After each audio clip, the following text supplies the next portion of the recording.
सुन भी रहा हूँ कि हमारी टेस्ट क्रिकेट किधर जा रही है। ये फैसले अगर पहले ले लिए जाते तो आप भी कहीं फाइनल की रेस में पहुंचते ना कहीं रेस में तो होते, क्योंकि टेस्ट चैंपियनशिप का या टेस्ट क्रिकेट का असूल ये है कि आपने होम में आपने जीतना है। तो फ्यूचर तो आपका टेस्ट क्रिकेट में यही है कि आपने होम में अपने मैचेस जीतने हैं, क्योंकि जब साउथ अफ्रीका में अगर आप देखें तो पिछले 4 साल से वहाँ पे कोई मैच जो है वो तीसरे दिन चौथे दिन नहीं जाता, तो वो उसको यूज़ करते हैं अपनी टीम के पॉइंट्स बढ़ाने के लिए।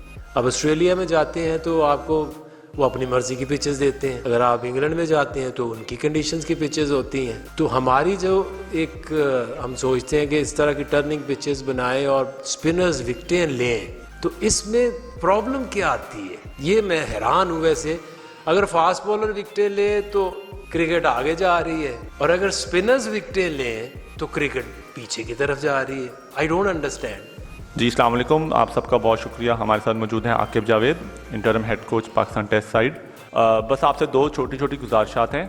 काइंडली एक तो अपना सेलफोन साइलेंट पे कर लीजिएगा, और दूसरा अपने सवालात का वेट करिएगा, और लास्टली टेस्ट सीरीज से रिलेटेड ही सवालात करिएगा। बहुत शुक्रिया जी। आगा था पहला सवाल। आगे भाई, आप क्या समझते हैं कि ये वेस्ट इंडीज़ जो पाकिस्तान का दौरा कर रही है, इसमें ऐसी पोटेंशियल थी कि हमें स्पिन पिच की तरफ जाना चाहिए था? सेकंड के आप क्या समझते हैं कि जी पाकिस्तान की इस किस्म की पिचेस पे मैचेस होने से पाकिस्तान की टेस्ट क्रिकेट को नुकसान हो रहा है, या ये आगे की तरफ आप इसको देखते हैं कि इसके रिजल्ट नताइज अच्छे आए?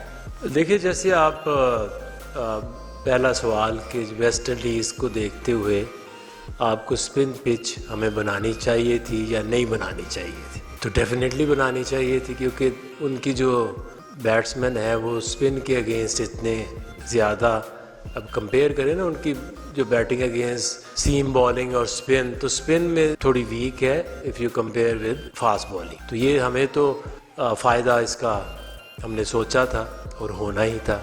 और दूसरा, मैं ये सुन भी रहा हूँ, लोग भी इसके ऊपर कमेंट भी कर रहे हैं कि हमारी टेस्ट क्रिकेट किधर जा रही है। आपकी टेस्ट क्रिकेट में ये फैसले अगर पहले ले लिए जाते तो आप भी कहीं फाइनल की रेस में पहुंचते ना कहीं रेस में तो होते, क्योंकि टेस्ट चैंपियनशिप का या टेस्ट क्रिकेट का असूल ये है कि आपने होम में आपने जीतना है। अगर आप होम में जीतते हैं और बाहर जाके अगर आप 2 से 3 टेस्ट मैच भी जीत लेते हैं तो आप फाइनल के लिए स्ट्रॉन्ग कैंडिडेट बन जाते। अभी हम साउथ अफ्रीका गए, वहाँ पे अनफॉर्चुनेटली मैं कहूँगा कि 8 आउट हो गए, 48 रन्स, आखिरी वो 2 विकेटें आउट ना हो सकी, तो वहाँ पे कोई भी स्पिनर नहीं खेला था। उन दोनों टेस्ट मैचेस में एक भी स्पिनर नहीं खेला था। तो जैसी आपकी कंडीशंस होती है आपने वैसी टीम सिलेक्ट करनी होती है। तो फ्यूचर तो आपका ये टेस्ट क्रिकेट में यही है कि आपने होम में अपने मैचेस जीतने हैं, क्योंकि जब साउथ अफ्रीका में अगर आप देखें तो पिछले 4 साल से वहाँ पे कोई मैच जो है वो तीसरे दिन चौथे दिन नहीं जाता, तो वो उसको यूज़ करते हैं अपनी टीम के पॉइंट्स बढ़ाने के लिए। अब ऑस्ट्रेलिया में जाते हैं तो आपको वो अपनी मर्जी की पिचेस देते हैं, अगर आप इंग्लैंड में जाते हैं तो उनकी कंडीशंस की पिचेस होती हैं। तो हमारी जो एक हम सोचते हैं कि इस तरह की टर्निंग पिचेस बनाएं और स्पिनर्स विकेटें लें, तो इसमें प्रॉब्लम क्या आती है ये मैं हैरान हूँ। वैसे अगर फास्ट बॉलर विकेटें ले तो क्रिकेट आगे जा रही है, और अगर स्पिनर्स विकेटें लें तो क्रिकेट पीछे की तरफ जा रही है। I don't understand. अस्सलाम वालेकुम आकिब भाई। अच्छा, अब ये आकिब फार्मूला काम कर गया है कि हमने लास्ट 3 टेस्ट मैच जो अपने होम ग्राउंड पे खेले हैं वो जीते हैं, और आपने जैसे बोला कि स्पिन विकेट बनानी पड़ेगी। हमारे जो कप्तान है उन्होंने कहा इसमें हमारे जो फास्ट बॉलर्स हैं या हमारे जो बैटर्स हैं, अगर उनको कुर्बानी देनी भी पड़ रही है तो टीम जीत रही है, तो अल्टीमेटली वो कुर्बानी रायगा नहीं जा रही। तो उससे पहले हम देख रहे थे कि हमारे जो प्लेयर्स थे आपकी मैनेजमेंट से पहले, कि हमारे लड़के स्कोर तो कर रहे थे लेकिन हम हार रहे थे। ऑस्ट्रेलिया से हार गए, इंग्लैंड से हार गए, बांग्लादेश से हार गए। तो आपको लगता है उस वक्त पे कुछ लोगों ने कुर्बानी देने से इनकार कर दिया था कि कुछ लोग अब कुर्बानी देने के लिए तैयार हैं? इस टेस्ट से रिलेटेड सवाल। देखिए, कुर्बानी देना या ना देना ये तो कोई ऐसी रेलिवेंट बात नहीं है, बट मैं ये समझता हूँ कि आपने मैच जीतना, टेस्ट मैच जीतना कैसे, ये इम्पोर्टेंट। इससे पहले लोगों ने कोशिश की होगी कि पिचेस बने, बट उस तरह से नहीं बन सकी। बट आज से आगे हमें लगता है कि ये पिचेस हम हर पाकिस्तान के सेंटर में बना सकते हैं, और यहाँ पे पाकिस्तान को पाकिस्तान में हराना उतना ही मुश्किल होना चाहिए जितना पाकिस्तानी टीम ऑस्ट्रेलिया जाती है या साउथ अफ्रीका जाती है। लोगों को भी ये लगे कि पाकिस्तान में जा रहे हैं तो हमें जीतने के लिए कोई एक्स्ट्राऑर्डिनरी काम करना पड़ेगा। तो यही हर टीम करती है और यही हम कर रहे हैं और ऐसा ही करेंगे। जी अगर हमने देखा पहले मैच में हमारे अपने बैटर्स को भी बड़ी मुश्किलात का सामना करना पड़ा, तो क्या बैटिंग लाइन को मजीद को तफकीर देने के लिए किसी फास्ट बॉलर को मजीद बाहर तो नहीं बिठाया जा रहा ताकि एक से एक बैट्समैन और खिला लिया जाए? देखिए, इसमें आपने कोई नंबर पूरे नहीं करने होते कि जी इसमें फास्ट बॉलर है, कितने हैं, क्यों हैं। मकसद एक है, टेस्ट मैच को जीतना। अब ये जितने लोग बाहर से आके यहाँ पे स्पिन पिचेस के ऊपर उनको मुश्किल आ रही है, तो हमारे अपने बैट्समैनों को भी मुश्किल आ रही है, क्योंकि ये भी तो कभी नहीं खेले ऐसी पिचेस के ऊपर। बट मूविंग फॉरवर्ड उनसे बात भी हो रही है कि अब आपकी ट्रेनिंग, आपकी जो पिचेस हैं उसको बदलना पड़ेगा थोड़ा सा डोमेस्टिक में भी, और थोड़ी जो उनकी जो प्रैक्टिस रूटीन्स है वो ऐसी पिचेस के ऊपर करें। इसके बाद आपका जो टेस्ट मैच है वो काफ़ी 8-9 महीने के बाद है, तो ये डेफिनेटली अपनी गेम को और स्पिन के अगेंस्ट बेहतर ही करेंगे। स्क्वाड में कोई मजीद बैट्समैन शामिल किया जा रहा है? अभी हमने पिच देखनी, क्योंकि ये देखिए जब तक ये पिच का आखिरी दिन नहीं होता इसकी जो शक्ल है वो थोड़ी सी बदलती है। सो लेट्स सी, अगर ज़रूरत पड़ी भी तो ये कोई हार्ड एंड फास्ट रूल नहीं है क्रिकेट में कि आपने इतने फास्ट बॉलर और इतने स्पिनर खिलाने हैं। जो भी टेस्ट मैच जीतने के लिए बेस्ट 11 होगी वो खेलेगी। आकिब, ये पाकिस्तान के जो बॉलर हैं, ओपनर्स को, मिडल ऑर्डर को तो बड़ा खर्चे उड़ा देते हैं, तबाह कर देते हैं, लेकिन टेल एंडर्स को आउट करना एक चैलेंज बनता जा रहा है। जैसे साउथ अफ्रीका में भी 100 से पहले पाकिस्तान ने उनके 8 आउट कर लिए, फिर बाद में, और सेम इसी में पहली इनिंग्स में अगर देख लें तो वेस्ट इंडीज़ के खिलाफ मुल्तान टेस्ट में आखिरी 4 बैटर को आउट करना मसला हो रहा था। देखिए, ये एक जो हमारी स्ट्रेंथ होती थी ना, रिवर्स स्विंग, वो थोड़ी सी हमारी जो स्किल है ना वो नीचे आई है। अब उसके ऊपर हम फोकस भी अब कर रहे हैं, बॉलर्स को बता भी रहे हैं कि अगर आपने ऐसी पिचेस के ऊपर एज फास्ट बॉलर विकेटें लेनी है तो अपनी जो रिवर्स स्विंग की स्किल है उसको बढ़ाना पड़ेगा। क्योंकि ऐसी पिचेस के ऊपर आपने देखा शोएब अख्तर, वकार, वसीम, ऐसी विकेटों के ऊपर वो जो कॉम्बिनेशन था, स्पिन बॉलर्स भी विकेटें लेते थे, फास्ट भी लेते थे। क्योंकि अब ये काफ़ी अरसे बाद इस तरह की पिचेस बनी है, तो आई एम श्योर कि अपनी रिवर्स स्विंग के ऊपर वो उन्होंने काम शुरू किया है।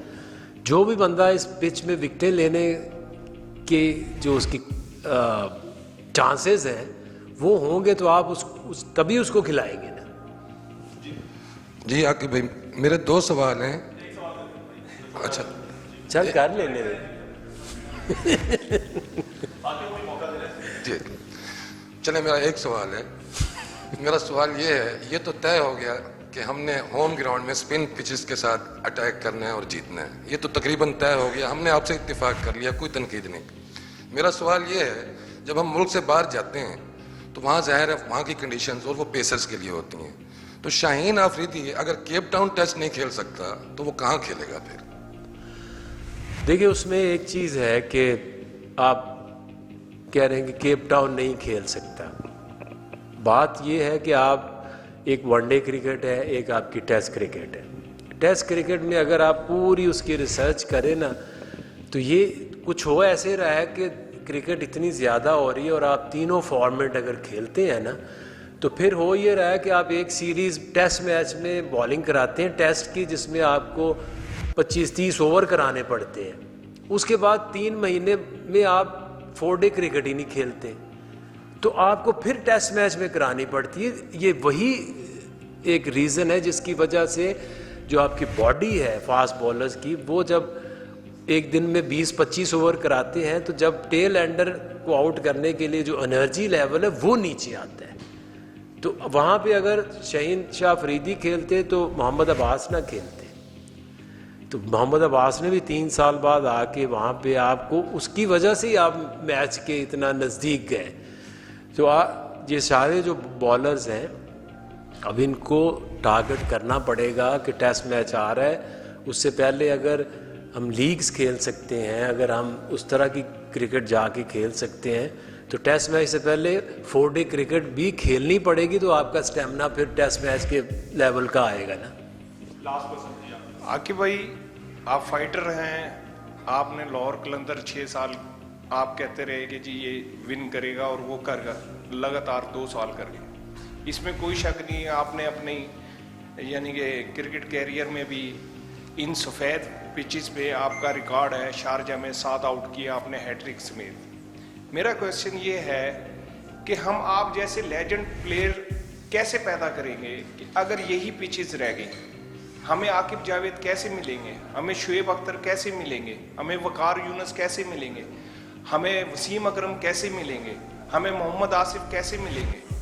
ये इस चीज़ को अगर आप देखें कि ये पिचेस हमें ये लेजेंड प्लेयर, तो हम लेजेंड यानी कि बैट्समैनों के लिए भी अगर नाकिस राय है मेरी कि पाकिस्तान के बैट्समैन 200 कब करेंगे अगर हम होम सीरीज में ऐसी ही पिचेस। आपका टारगेट क्या है कि आपका एक प्लेयर 200 करे या आप टेस्ट मैच जीतो? सर दोनों चीजें देखें, पाकिस्तान पहली दफा टेस्ट के क्रिकेट में तो नहीं आया ना। हाँ। पाकिस्तान तो एक हिस्ट्री के साथ जी वो सर थोड़ा सा मुझे डिफाइन कर रहा था मैं कि सर हम ऐसे लेजेंड फास्ट बॉलर हम कब देख सकेंगे अगर इसी तरह की पिचेस बनती रही? जब आप बात कर रहे हैं कि जी शुएब अख्तर ने जब इंग्लैंड यहाँ आई तो टेस्ट मैचेस में विकेटें ली, तो कैसी पिच थी? ठीक है, रिवर्स के ऊपर ही आउट किए ना। तो मैं बात कर रहा हूँ कि एक गैप आया हुआ है, हमारी रिवर्स बॉलिंग जो है वो नीचे गई है। शारजा में हम भी जब खेलते थे तो वहाँ पे हम बॉल को रिवर्स करके ज़्यादा विकेटें लेते थे, और जैसे ही आपको कोई बॉलर लगता है कि ये आपको विकेटें लेके दे सकता है तो ज़रूर खेलेगा। Thank you.